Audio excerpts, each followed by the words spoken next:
Deməli, dünənlərim bizim əməkdar artistimiz, dəyərli sənətkarımız Mətanət xanım İskəndərlinin konserti idi və mən o konsertə getdim. Çünki Mətanət xanım mənə 2 dənə bilet göndərmişdi. Mən getdim bir sənət yoldaşı olaraq və hər birimizin sevimli sənətkarı olaraq onun konsertinə iştirak elədim və bu da bizim hər birimizin borcudur ki, biz həmişə bir-birimizin yanımızda olmalıyıq, bir-birimizə dəstək olmalıyıq. Yaxşı günümüzdə, çətin günümüzdə, konsert vaxtı və biz birimizə dəstək olmayanda kim olmalıdır? Və orada bugünlər mətbuatda görürəm ki, paylaşılıbdır ki, mən ayaq üstə qaldım, mənə yer olmadı. Xeyr, əslində bu belə deyil.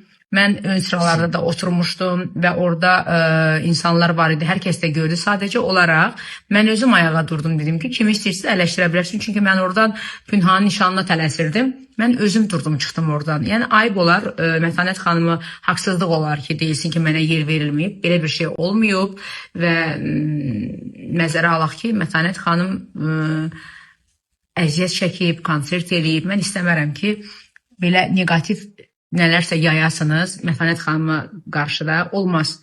Konsert çox gözəl idi. İnsanlar çox gözəl zövq aldılar. Mən də bir neçə mahnıya qulaq astım. Şəxsən musiqiçilər, o səhnə performansları, mən bayıldım. Mətanət xanım, sizi çox istəyirəm.